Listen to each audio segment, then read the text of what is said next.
નમસ્કાર.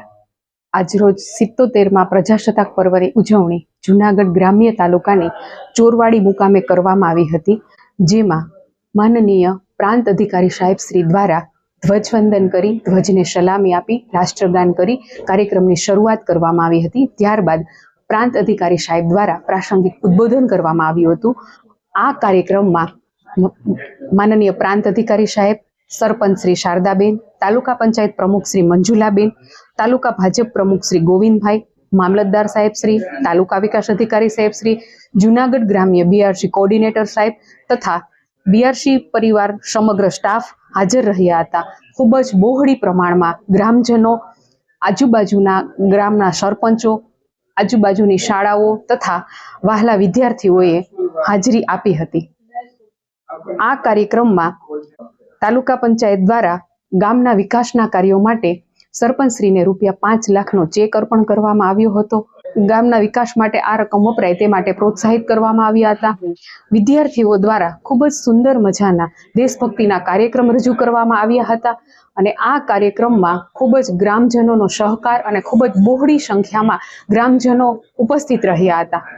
ચોરવાડી ગામની ચોરવાડી પ્રાથમિક શાળા, high school, PM Shri Navagam school અને બિલખા કન્યા પે સેન્ટર શાળાના બાળકો દ્વારા સુંદર મજાના દેશભક્તિના ગીતો રજૂ કરવામાં આવ્યા હતા તથા જે બાળકોએ શ્રેષ્ઠ પરફોર્મન્સ આપેલું હતું વિવિધ ક્ષેત્રોમાં તેમનું સન્માન કરવામાં આવ્યું હતું.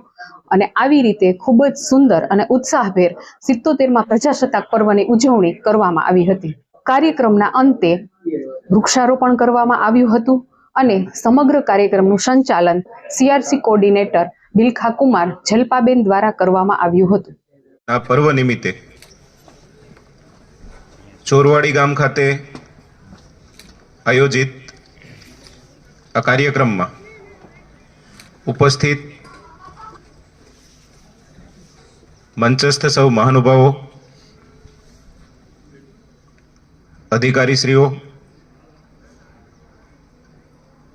સૌ કર્મચારીશ્રીઓ, શાળાના શિક્ષક મિત્રો, વિદ્યાર્થીઓ,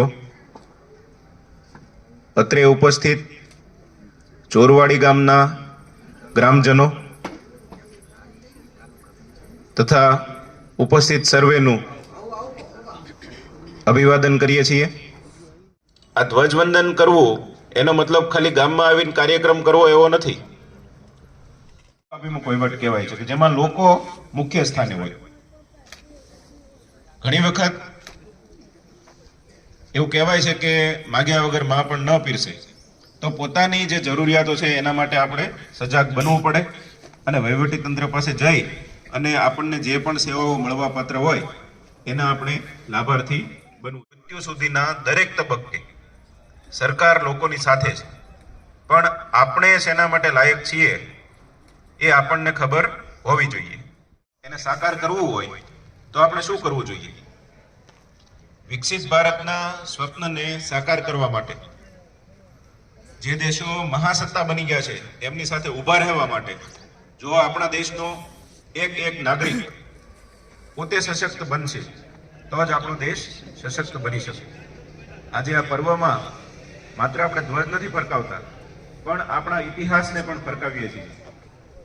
કેટલી બલિદાનો પછી આપણને આ રાષ્ટ્રધ્વજ આજે આપણે આ રીતે અમે ચોરવાડી ગામને ₹5 લાખની જે સરકારી ગ્રાન્ટ છે એની અહીંયાથી જાહેરાત કરીએ છીએ. Of India. On this day in 1915, the Constitution of India is came into the force. That is why we celebrate Republic Day every year on 26th January. In 2026, we are celebrating our 77th Republic Day with great pride and joy. The Constitution gives us many rights to freedom, equality and education. It also teaches our duties towards our country. Our Constitution become responsible citizen. Let us promise to work hard for free and stronger India. Thank you. આજના 77માં પ્રજાસત્તાક પર્વ નિમિત્તે સાંસ્કૃતિક કૃતિઓ જે અહીં રજૂ કરવાની હતી એ તમામ રજૂ કરનાર તમામ વિદ્યાર્થીઓ માટે ₹2500નું પ્રોત્સાહિત ઇનામ આપવામાં આવે છે. તો જોરદાર તાળીઓથી આપણે આ બધા. નમસ્કાર, મારું નામ doctor Suresh Mewada, BRC coordinator Junagadh ગ્રામ્ય. જુનાગઢ ગ્રામ્ય તાલુકાના પ્રજાસત્તાક પર્વ ગણતંત્ર દિવસ 26મી જાન્યુઆરીના કાર્યક્રમનું તાલુકા કક્ષાના કાર્યક્રમનું આયોજન આજરોજ ચોરવાડી ગામ મુકામે કરવામાં આવેલું હતું. આ કાર્યક્રમમાં પ્રાંત અધિકારી સાહેબ શ્રી, વહીવટી તંત્ર, જુનાગઢ ગ્રામ્ય તાલુકાના તમામ સ્ટાફ શ્રી, શિક્ષણના તમામ સ્ટાફ શ્રી અને આજુબાજુની શાળાઓ બિલખા કન્યા, નવાગામ પ્રાથમિક શાળા અને ચોરવાડી હાઈસ્કૂલ અને ચોરવાડી પ્રાથમિક શાળાના તમામ વિદ્યાર્થીઓ હાજર રહ્યા હતા અને ખૂબ સરસ મજાનો એક સાંસ્કૃતિક કાર્યક્રમ અને આપણા સૌનું ગૌરવ એવા ગણતંત્ર દિવસની ઉજવણીનું આજરોજ અહીં આયોજન કરવામાં આવ્યું હતું. આજે જુનાગઢના ચોરવાડી ગામે તાલુકા કક્ષાનો ગણતંત્ર દિન જે સમારોહ છે એ યોજાણો છે. અહીંયા વહીવટી તંત્ર દ્વારા ધ્વજવંદન કરવામાં આવેલું છે. મોટી સંખ્યામાં ગામના લોકો, આગેવાનો, વિદ્યાર્થીઓ જોડાણા છે. આ ઉપરાંત આગેવાનોમાં સરપંચશ્રી તથા તાલુકા પંચાયતના પ્રમુખશ્રી, તાલુકા ભાજપ પ્રમુખશ્રી, આ ઉપરાંત અન્ય આગેવાનો, અધિકારીશ્રીઓ મોટી સંખ્યામાં જોડાણા.